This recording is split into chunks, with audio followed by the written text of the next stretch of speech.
You know, I've told you this before, but it's not it, and I'm not a Greek scholar at all. But this, Greek was written without punctuation, and these verses weren't put in, I think, until like the 1500s or 1600s. So therefore, if you're reading, I don't know what version you're reading, but at least in the NIV, verse 6 starts in the first division here, and then it goes into the second division. Is that how yours is set up? Well, that's just because that's how this interpreter feels like it ought to be divided up. But whenever you say 6a or 6b, that means it's the first half of the verse or the second half of the verse. And remember, the verses are arbitrary. God didn't put these numbers in here. These are all done by a priest and or a lot of priests, I guess. I don't know. Some people, there's a joke I was reading that it was somebody just riding on a horseback, and he put a number in, and then the horse's gait would affect where he put it and where he put the punctuation. He didn't have punctuation. Okay, so Jesus keeps moving around with his disciples throughout the region. And he doesn't seem, as you remember, he doesn't seem to stay very long in any one town because he has to frequently move to escape the crowds that come around. And in chapter 3, Susan, would you look at 3:31? In chapter 3, if you remember, we saw his family try to bring him back home. Do you remember that episode? Could you read that? And Jesus' mother and brothers arrived. Standing outside, they sent someone in to call him. A crowd was sitting around him, and they told him, "Your mother and brother are outside looking for you." "Who is my mother and my brothers?" he asked. Then he looked at those seated in the circle around him and said, "Here are my mother and my brothers. Whoever does God's will is my brother and sister and mother."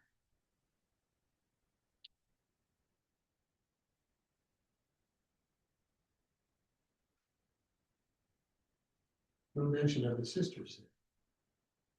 Yeah, it says Okay. his Yeah. my brother and sister and mother. Well, okay. But they don't name them. So in chapter 3, if you remember, the last time he was in his hometown, he saw his family try to bring him back home. They said they were convinced that he might be mentally unbalanced, or he might even be crazy.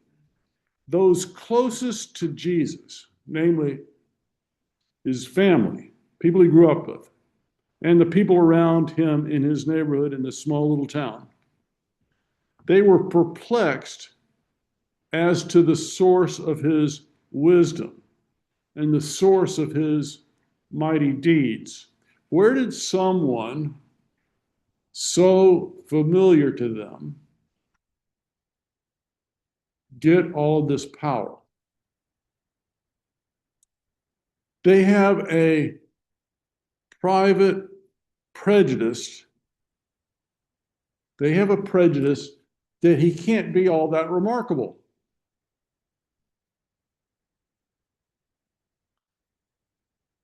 This question here, where did this man get these things?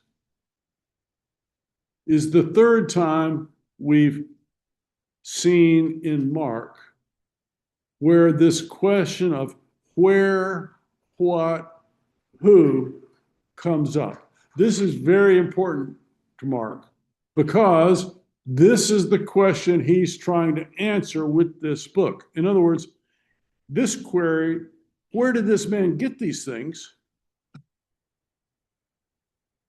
is the third time we've heard questions from those who were just amazed and bowled over by his teaching and his miracles. In chapter 1, if you remember, in the synagogue, he's teaching in the synagogue, and the people ask, what is this man teaching these things? They don't expect this from a common laborer. And in chapter 2, some teachers of the law, the scribes, those who have the respect and people look to for guidance in biblical matters, they say, who is this? Now they're saying, from where does this come from? In other words, Jesus is an unexpected miracle from God because they have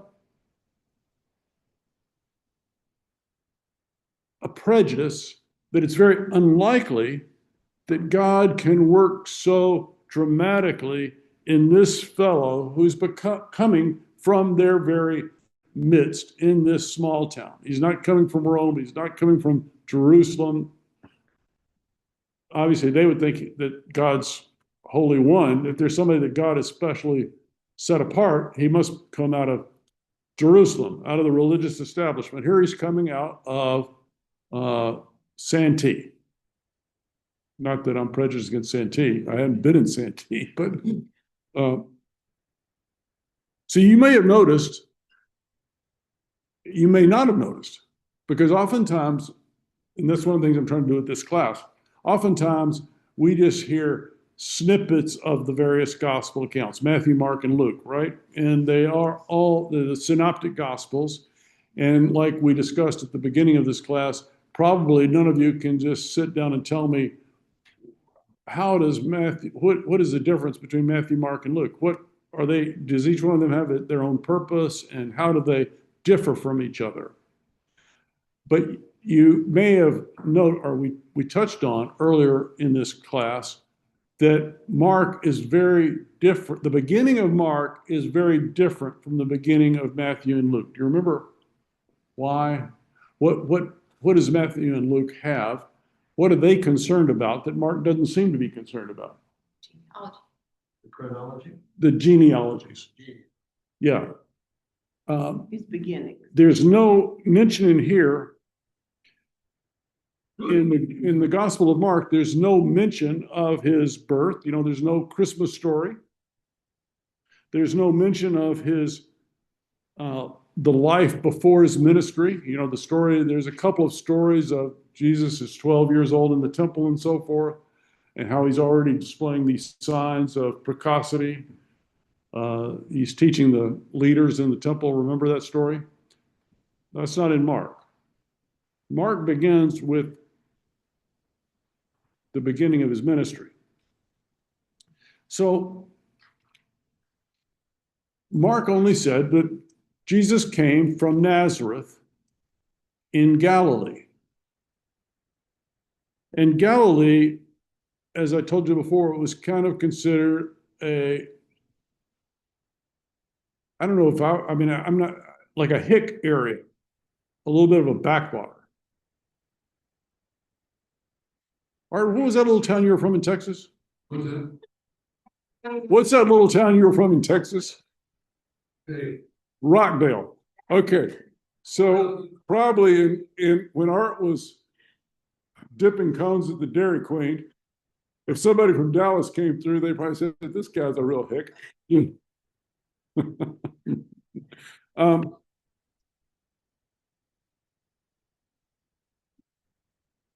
So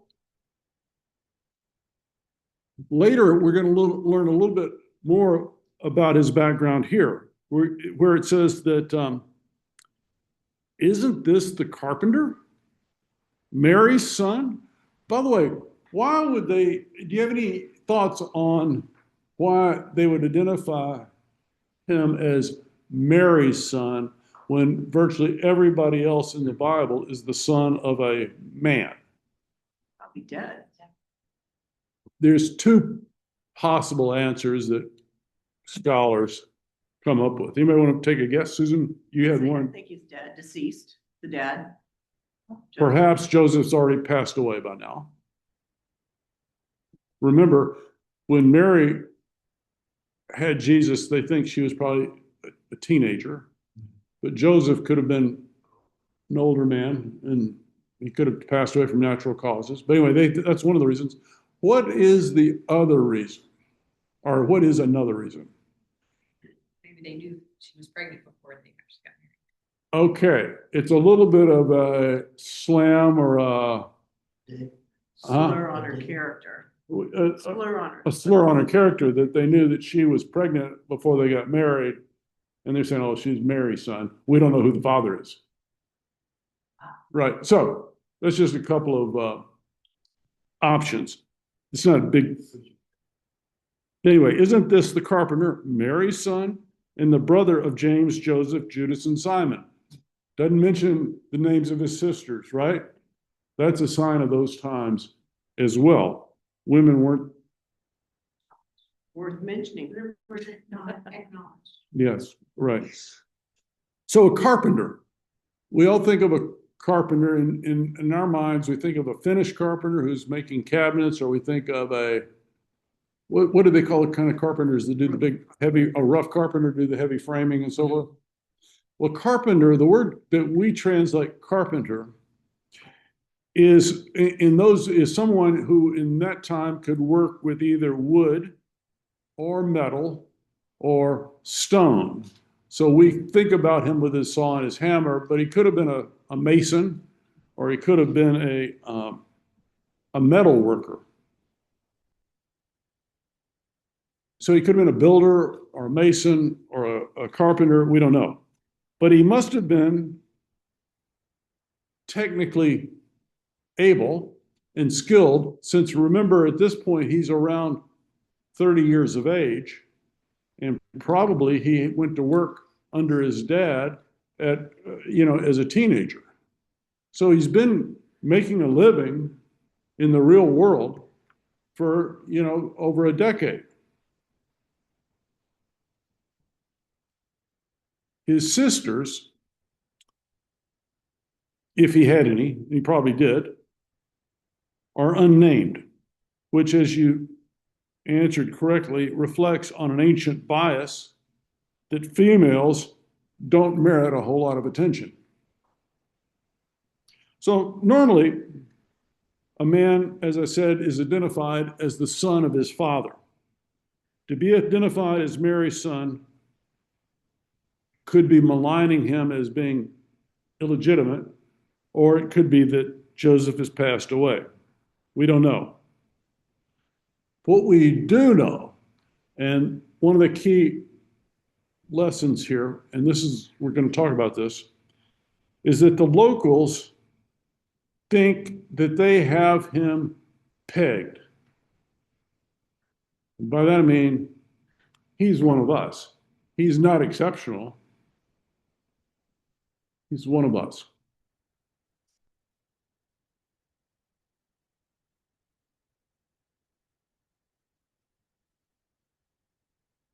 You from Nazareth are saying he's just a local kid like one of us.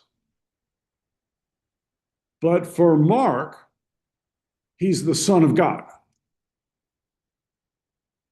And that is the source of his mighty works and his wisdom. And Jesus has made it clear in chapter 3, verses 34 and 35. One of you read that? 3, 34, and 35, and just refresh our memories. Who are my mother and my brothers? He asked. Then he looked at those seated in the circle around him and said, here are my brothers, brothers. You and I are his sisters and brothers, right?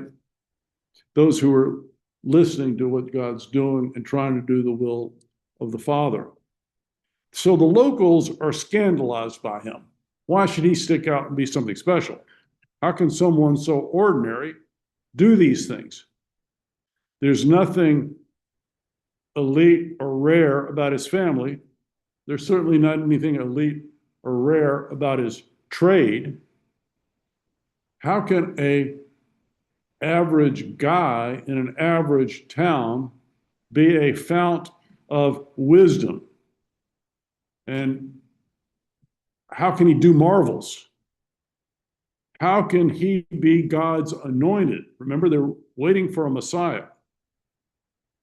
He's only a local yokel like the rest of us, working in the Dairy Queen. Did people there in the town know about raising something from the dead, changing water? Well, yeah, They knew all those things. well, they've seen miracles, but there were many people who saw, who, this is the truth throughout this gospel. There are going to be people that, remember, the religious establishment saw him doing all these miracles. And what did they say? How can we kill this guy? This guy's moving our cheese, you know. And that's, and we said, well, how could they be like that? But what we need to be talking about in our own heart is, how are we like that? And that's what we're going to. So the Jews, obviously, most people in society were manual workers of some sort, farmers, herders, carpenters. And so the Jews didn't look down on manual labor. But they did make a distinction between the laborer and the scribe who devotes himself to study. And the scribes, like the priests, were a little bit above in terms of their being looked up to or admired, or they were sought out for their thoughts on some subjects, or, you know, how should we live according to the Torah? It wouldn't be likely for them to go to the local carpenter and say, what does the Torah have to say about this? They were maybe more educated. Yes. So Jesus responds, a prophet is without home. A prophet is without honor amongst his own. So Jesus is being rejected in his hometown. And this foreshadows what's going to happen in Jerusalem as well, where he's going to be rejected by people, the people who he came to deliver. And Mark concludes this passage that Jesus can do no miracles here except for a few healings because their lack of faith.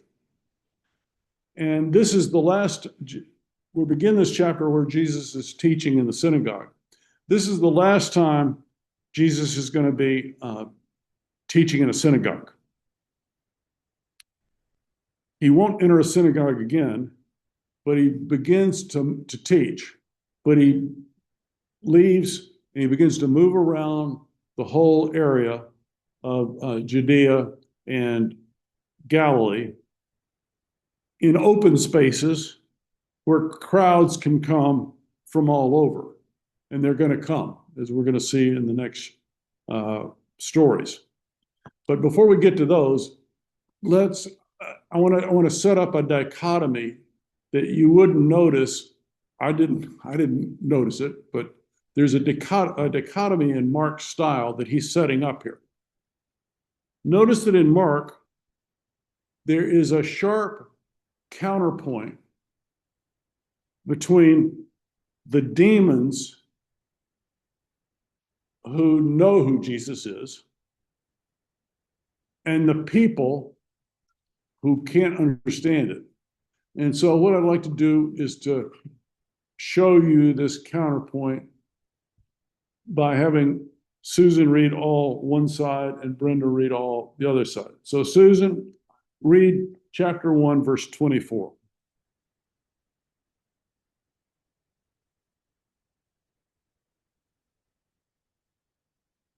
This is the demons are crying out. The impure spirits cried out, what do you want with us, Jesus of Nazareth? Have you come to destroy us? I know who you are, the Holy One of God. Brenda, would you, so that's the demons. 127. Want to skip 25? What Where is, Jesus says, be quiet, come out of him. go ahead and read it if you want. If God's moving you, who am I to say don't read The it? impure spirit shook the man violently, and he came out of him with a shriek. 27 says, the people were so amazed that they asked each other, what is this? A new teaching and with authority. He even gives orders to impure spirits and they obey him. 134. 34 is Jesus healed many who had various diseases. He also drove out many demons, but he would not let the demons speak because they knew who he was. 2:7. 2:7 reads, why does this fellow talk like that? He's blaspheming. Who can forgive sins but God alone? Okay. 3:11.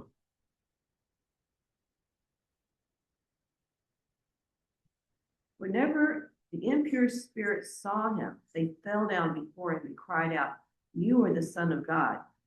But he gave them strict orders not to tell others about him. And then 4:41. They were terrified and asked each other, who is this? Even the wind and the waves obey him. Okay. And then finally 5:7. He shouted at the top of his, let me read again. When he saw Jesus from a distance, he ran and fell down in front of him. He shouted at the top of his voice, "What do you want with me, Jesus, Son of the Most High God? In God's name, don't torture me." For Jesus had said to him, "Come out of this man, you impure spirit." And Brenda, 6:3. Day. Isn't this carpenter? Isn't this Mary's son and James and the brother of James and Joseph and Judas and Simon? Aren't his sisters here with us? And they took offense at him. So you see the dichotomy that Mark's setting up between the spirit world acknowledging Jesus and knowing who he is and falling down before him, and people saying, how's this guy doing these things? I mean, he's just one of us. So we need to ask, why didn't humans see the truth? What is it going to take for humans to recognize, and this is what Art was getting at, what is it going to take for humans to recognize, as the demons already do, that this is the Son of God? The people in Nazareth had plenty of evidence of his authority, his teaching. He'd been doing miracles there, but they couldn't get past his modest credentials.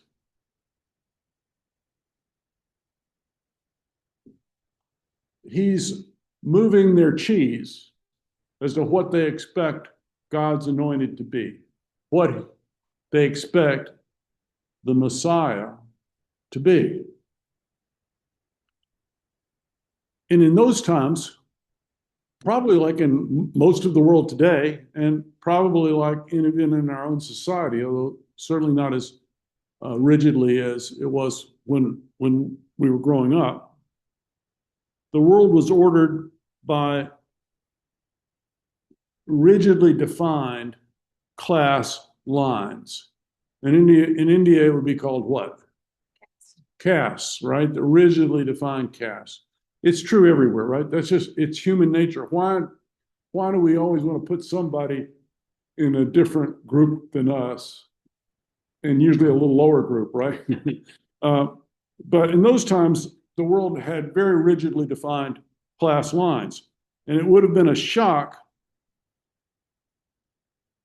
to a local guy in Nazareth that the supreme God of the universe would come to us from Santee or Bonsall, right? I mean, we'd probably expect, well, you ought to come from La Jolla, right?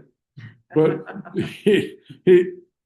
why would God come to us from such a humble town and a humble family and a humble trade? So Mark doesn't ease the problem. He tells us, like Ken was saying, nothing of his noble genealogy. Remember, he does have a noble genealogy. Remember, who is he descended from? Yes. King David, the greatest king ever, right? But if you look at his genealogy, and Matthew and Luke have different genealogies. One leads up through Mary and one leads up through Joseph. But he is descended from King David. But do you remember some of the other oddball characters that are in that genealogy? Yeah, harlots and. Yeah, there was a couple of prostitutes, a couple of non-Jewish people. So God's ways aren't our ways.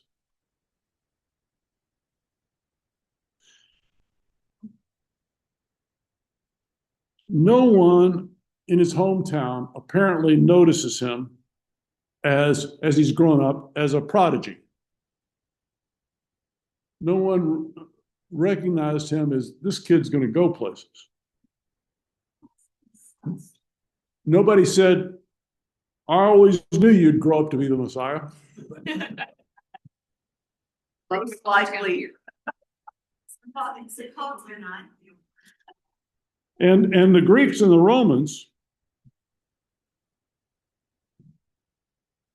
viewed labor like a carpenter as being demeaning, very rigidly defined class lines. The elite people in the Greco-Roman world would assume that a laborer was uneducated and uncouth. How could God, and so therefore, as Christianity is starting to spread, the question from those cultures is going to be, how could God speak and act through such a one as seems so commonplace, so ordinary?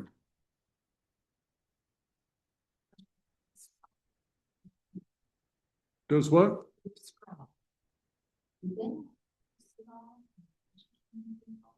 Yeah, well, as far as how people got it or who got educated and how they got educated, I don't know. I don't know if a carpenter could pay money to a scribe to have his son learn how to read. I don't really know. And he wasn't from the tribe of Levi, so he would not be volunteered to go and learn free or anything. Yeah, the Levites were, of course, the priestly group.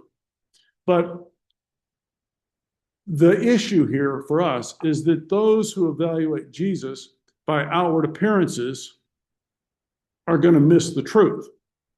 Because, and this we need to look out for ourselves, God's ways aren't our ways.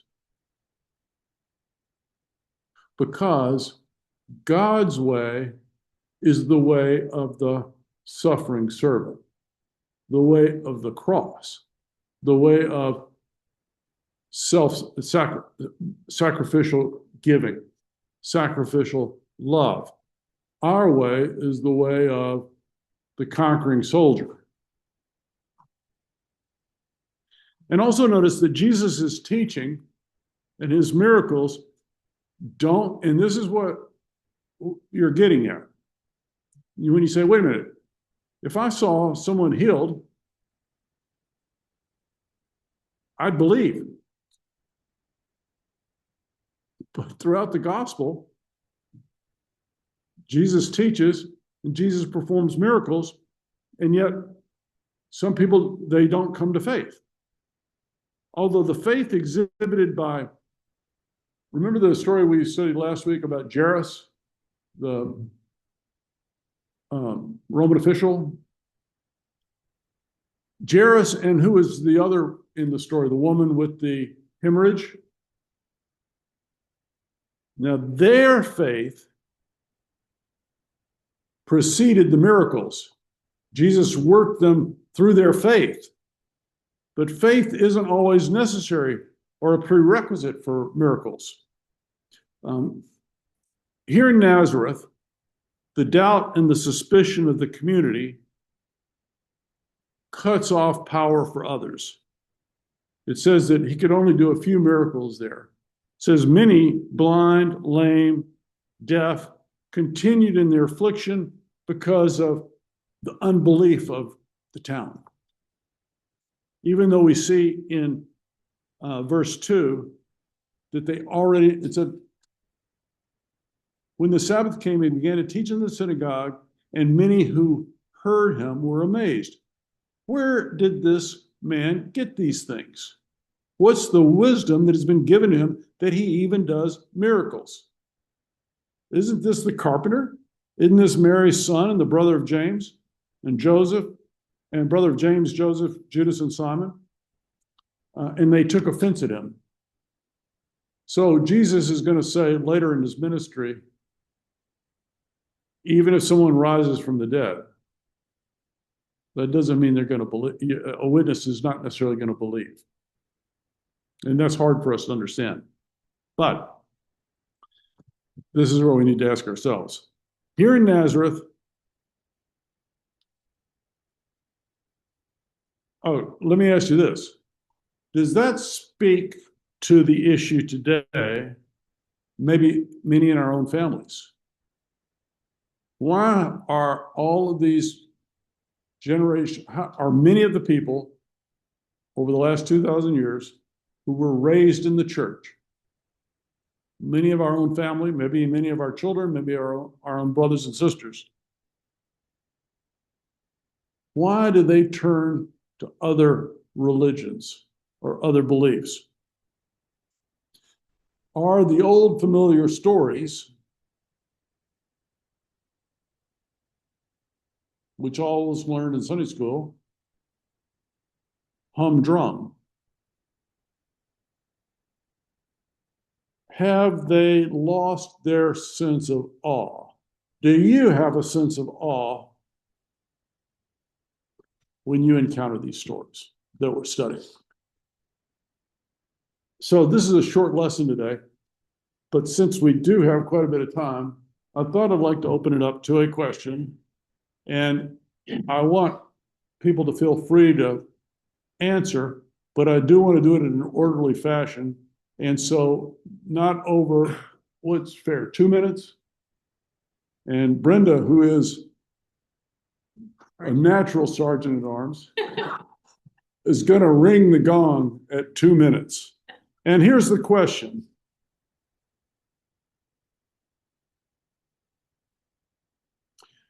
Is it easier for you to live a Christian life at home or away from home? Why? And how could you be more effective at home?